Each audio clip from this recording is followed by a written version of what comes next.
Before we dive into this story, I need to warn you, this isn't just a tale of late-night parties and celebrity extravagance. What you're about to hear is my disturbing, bone-chilling account that will leave you questioning everything you think you know about fame, power, and the price some are willing to pay to stay at the top. This story isn't just some urban legend whispered about in dark corners of the internet. No, this has been corroborated by none other than Diddy himself. It's not for the faint of heart. The events I'm about to describe are unsettling, disturbing, and yes, terrifying. If you're not ready to face the sinister underbelly of glitz and glamour, turn back now. But if you dare, stay with me as I recount an experience so surreal and so horrifying, it has haunted me to this very day. So sit back, brace yourself, and prepare to dive into a night like no other. This is the story of the time I went to Diddy's one and only Red party.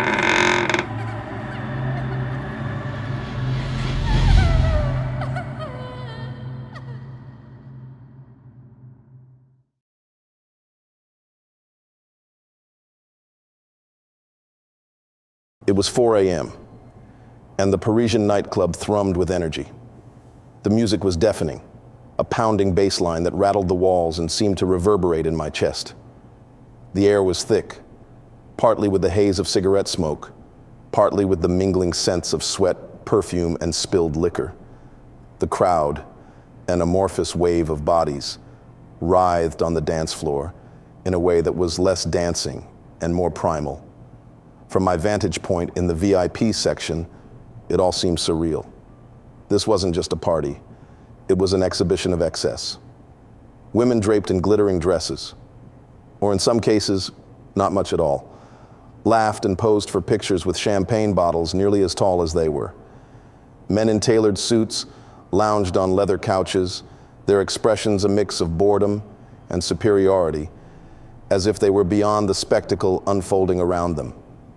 I took another sip of the champagne that had been delivered to my table. It was crisp, bubbling lightly on my tongue, but there was something about it that didn't sit right with me. Maybe it was the excessive price tag that came with such bottles, or maybe it was the feeling that all this opulence was just a mask for something much darker. This is what a Diddy party looks like, I muttered under my breath, shaking my head slightly. I'd come to Paris for a story, not to lose myself in this madness. But that's the thing about being around someone like Sean Diddy Combs. He has a way of pulling you into his world, a world where the rules of ordinary people don't seem to apply. Diddy himself sat across the room, positioned in the center of a semicircle of couches, like a king holding court. His girlfriend, Kim Porter, was by his side, radiating calm amidst the chaos. Every so often, he would lean over to whisper something to her, and she would laugh, her hand resting lightly on his arm. Even from here, his aura was magnetic. This was a man who commanded attention effortlessly, his presence filling the room like a storm cloud. And as I watched him, I couldn't help but feel that I was witnessing something more than just another celebrity party. There was an edge to this night, a tension that I couldn't quite put into words. "This one's from Diddy," a voice interrupted my thoughts. I turned to see a young man, one of Diddy's entourage, placing yet another bottle of champagne on my table. "He said he wants you to enjoy yourself." I raised my glass in thanks, but the gesture felt hollow. I wanted to enjoy myself. Truly, I did. But the more I drank, the more I felt like an outsider, like I didn't belong here. And that feeling only grew stronger as the night went on. The unease had started hours earlier, during my interview with Diddy. His dressing room at the Bercy Stadium was unlike anything I'd ever seen. More a temple to himself than a place to prepare for a performance. The walls were adorned with enormous portraits of his face, lit by the warm, flickering glow of dozens of candles. The scent of sandalwood hung heavy in the air, almost overpowering. Diddy sat across from me, reclining in a leather chair with an ease that spoke of someone completely in control of their environment. He was dressed immaculately, a black suit that seemed tailored to perfection. In his hand, he swirled a glass of cognac, the liquid catching the candlelight with every movement. "Paris," he began, his voice smooth and measured. is where people come to lose themselves.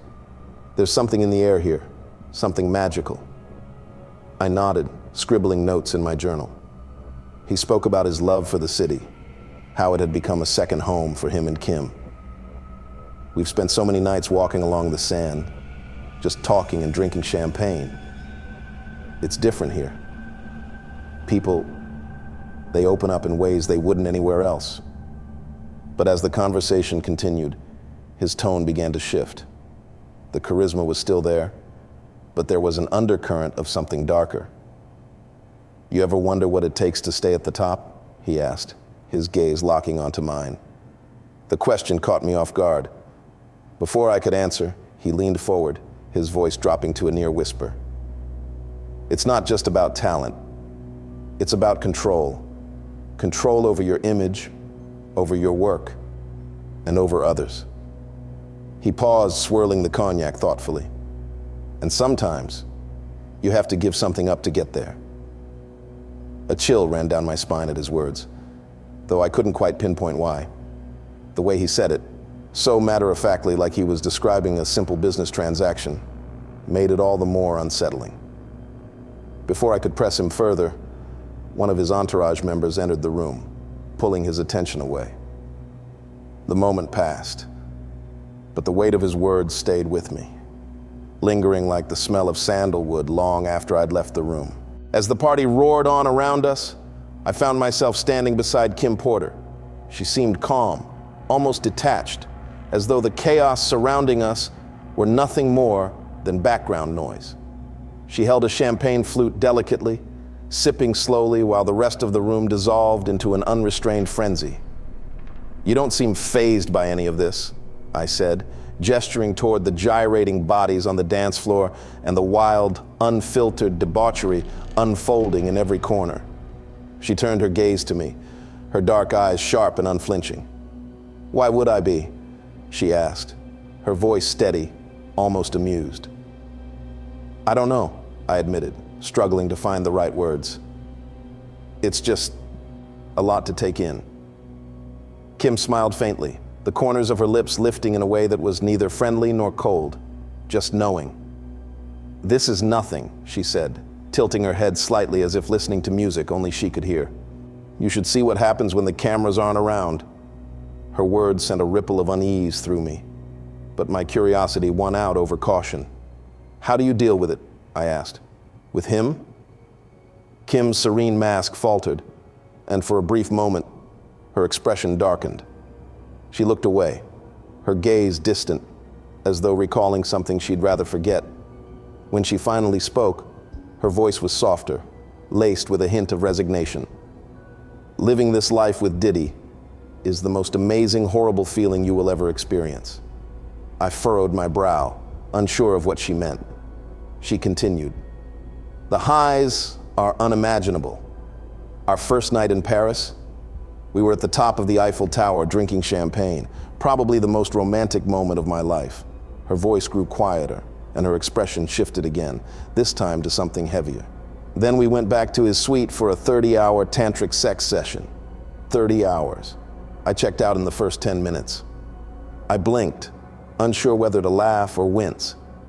But before I could decide, Kim leaned in closer, her voice dropping to a near whisper. "Can I tell you something off the record?" I nodded, the tension in my chest tightening as I braced myself. Kim glanced around, ensuring no one else could hear, then locked her eyes onto mine. Her voice trembled, barely audible over the pounding music. "Diddy is a demon." I stared at her, frozen in disbelief. My initial instinct was to laugh, to dismiss the statement as hyperbole, but the seriousness in her tone was impossible to ignore. She didn't break eye contact, her words landing like a weight in the pit of my stomach. "You're joking," I managed, though my voice lacked conviction. Kim's lips pressed into a thin line, and she shook her head slowly. "You'll see for yourself," she murmured, almost to herself. Then, without another word, she turned and disappeared into the crowd, leaving me standing alone, her confession echoing in my ears. The grand ballroom was the heart of it all.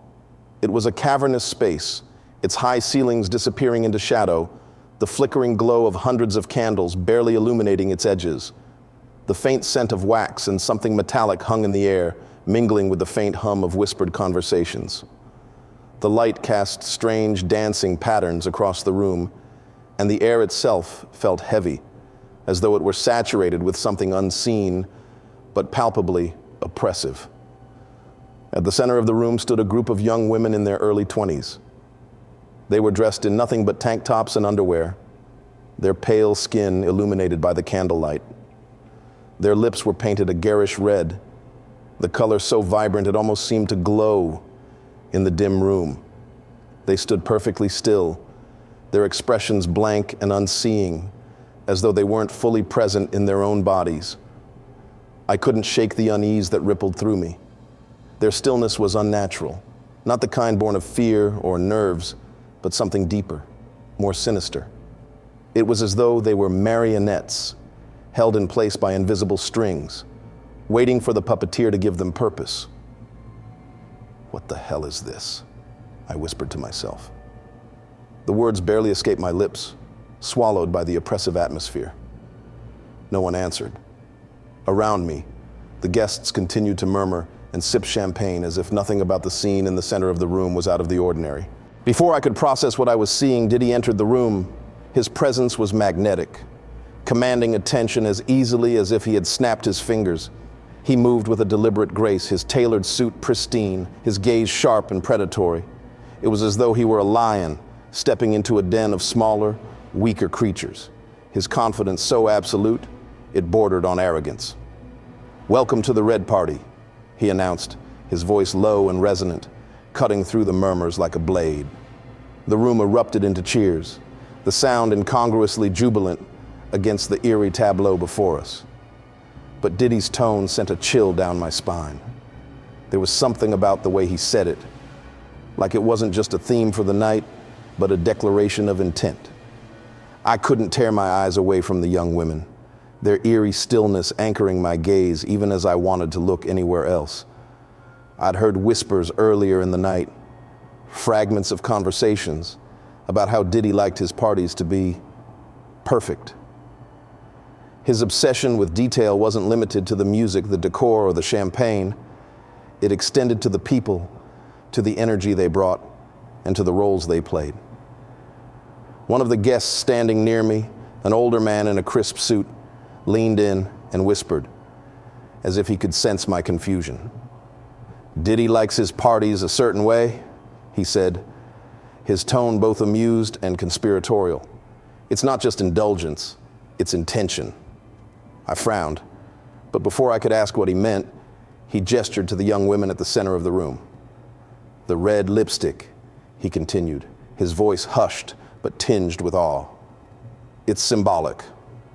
"Red," he said, his voice dropping to a near whisper, "is the color of passion, of power, of blood. It's what draws the spirit here, what opens the door." My stomach twisted at his words, but he wasn't finished. "The tank tops and underwear," he added, gesturing slightly, "strip them of identity. It makes them blank slates, pure vessels, ready to receive whatever comes through." His words left me cold, but the pieces began to fall into place. The young women weren't just decorations or performers, they were participants in something far darker. The garish lipstick, the minimalist attire, their vacant expressions, all of it served a purpose, intertwining them with the ritual that this night was building toward. Diddy turned his attention back to the crowd, his smile predatory. "The Red Party is more than a name," he said, his tone growing darker. "It's a calling, a celebration of power in its purest form. And tonight, you'll witness the pinnacle of it all."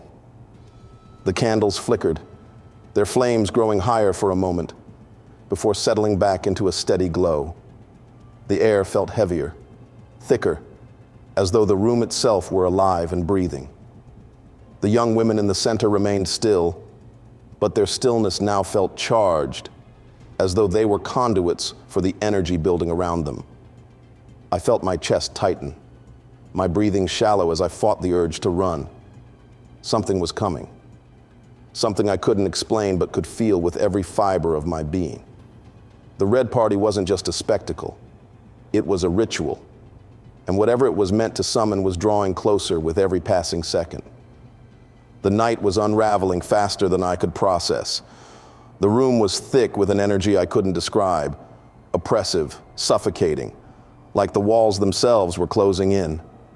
The flickering candlelight cast shifting shadows across the ballroom, making the space feel alive as though it had a pulse of its own. The chanting from the guests grew louder, their voices blending into a hypnotic hum that made my head swim. At the center of the room, Diddy stood, his arms raised high, commanding attention like a preacher leading a congregation. His expression was calm, but his eyes glinted with something dark, something inhuman. Then the music shifted. It wasn't the pulsing rhythmic bass line from earlier. This was something else entirely. A haunting, melodic sound filled the room, eerie and distorted, like it was coming from deep underwater. The source of the music wasn't clear at first, but then I saw them, the young women, the ones who had been standing motionless moments before. They were swaying now, their bodies moving in unison, their voices blending into an otherworldly harmony. It wasn't singing. It was something darker, something primal. Diddy stepped into the center of the circle, and that's when it happened. His body started to move, not the smooth, choreographed gestures of a man who had spent decades in the spotlight, but something entirely different. His limbs jerked and twisted unnaturally, as though he were a puppet being controlled by invisible strings. His head snapped back, and a guttural sound escaped his throat, a sound that wasn't human. The guests around the circle erupted into nervous laughter, clapping and cheering, but their expressions betrayed their fear. They weren't enjoying this. They were participating because they had no choice. I stood frozen, my champagne glass trembling in my hand. My instincts screamed at me to leave, but I couldn't tear my eyes away from the scene unfolding in front of me. Diddy's movements grew more frantic, his body contorting in ways that shouldn't have been possible. It was as though he were being consumed from the inside out, his frame jerking violently as if something inside him was trying to escape or take over. Then I saw it. Above him, just barely visible in the flickering light, a pair of glowing eyes appeared. They were suspended in the darkness, hovering above Diddy like a predator watching its prey. The eyes were inhuman, large, almond-shaped, and glowing with a fiery intensity that made my chest tighten. They blinked once, slowly, and I swore I saw a twisted grin materialize beneath them, sharp and jagged like broken glass. My stomach churned. This wasn't some elaborate performance. This was something else, something I didn't have the language to describe. I blinked hard, hoping to break the spell, but when I opened my eyes, the scene had only intensified. Diddy's movements were no longer just erratic. They were violent. His body slammed into the floor, then sprang back up with a force that seemed impossible. The guests continued to clap and cheer, their laughter growing louder, more forced, as if trying to drown out the sound of their own fear. And then he screamed. The sound was deafening, primal, a raw outpouring of agony and rage that pierced through the room like a blade. It was a scream that didn't belong to any human, deep and guttural, layered with tones that shouldn't have existed. The glowing eyes above him widened, and for a moment, I thought I saw them flicker. Just a brief, flickering acknowledgement that they were aware of me, watching me. And then Diddy ran. He bolted from the circle, his body slamming into guests as he tore through the room, his scream echoing long after he disappeared from view. The guests parted like waves, their nervous laughter turning into murmurs as they glanced at each other, unsure of what to do next. But no one moved to follow him. They simply stood there, paralyzed, as though waiting for permission to breathe again. The path from the chateau was a blur of jagged breaths and trembling steps. My legs barely held me as I stumbled through the wooded estate, each shadow stretching longer and darker than it should have. The world around me felt wrong, unnatural, as if reality itself had been warped by whatever I'd witnessed. My mind raced, replaying the glowing eyes, the grotesque convulsions, and Diddy's unnatural screams. Was it real? Could any of it have been real? I didn't have an answer. I wasn't even sure I wanted one. As I broke through the tree line and onto the gravel driveway, I collapsed to my knees, my hands scraping against the coarse surface.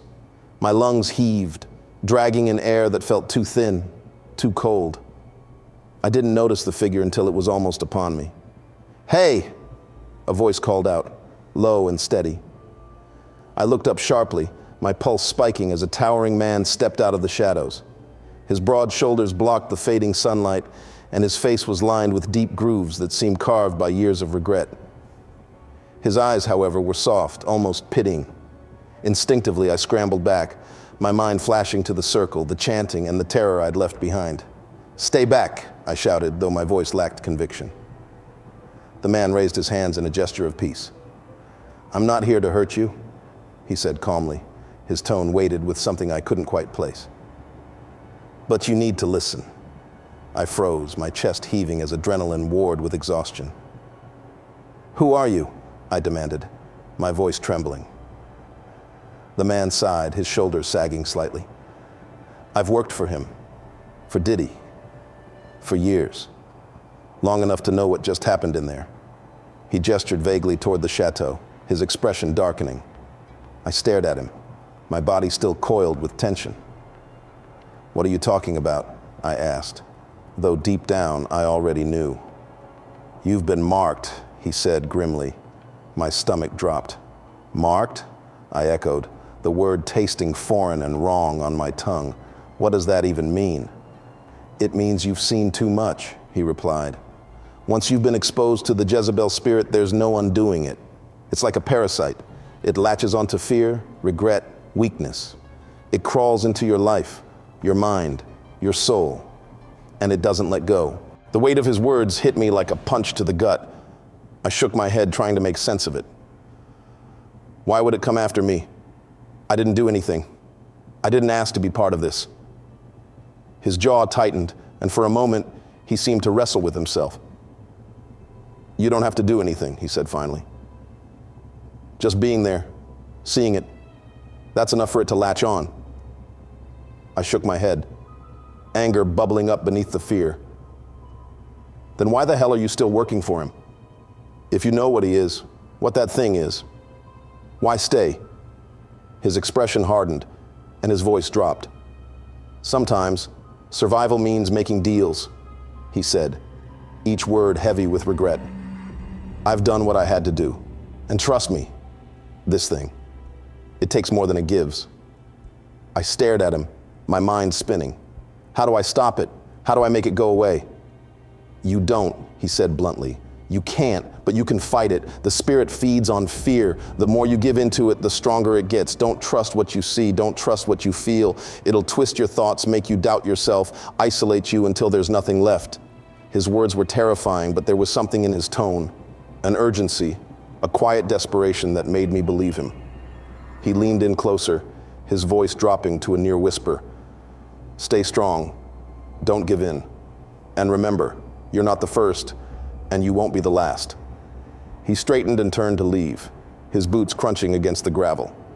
"Wait," I called after him, my voice hoarse. "Your name? What's your name?" He paused, glancing back over his shoulder, his lips curled into a faint, knowing smirk. "Jean," he said simply, before disappearing into the shadows. I stood there, alone in the quiet of the afternoon, his final words echoing in my mind. Once marked, there's no true escape. The truth is, this isn't just a story, it's a warning. What I witnessed that night wasn't an isolated event or a drunken party gone too far. It was a glimpse into a machine, a system built on control, manipulation, and submission, operating right in the heart of the industries we idolize. This wasn't about fame or fortune. It was about power. Power bought at the cost of humanity, orchestrated by forces darker than we dare to admit. I'm sharing this with you because the darkness I saw isn't staying confined to that chateau. It's spreading, infecting everything it touches. Our music, our movies, our culture. The truth is being hidden in plain sight, but too many of us are blind to it. If we don't act, these lies will fester, and worse, we'll start to believe them. We'll become them. I can't do this alone. I need you, yes, you watching this, to help expose the truth.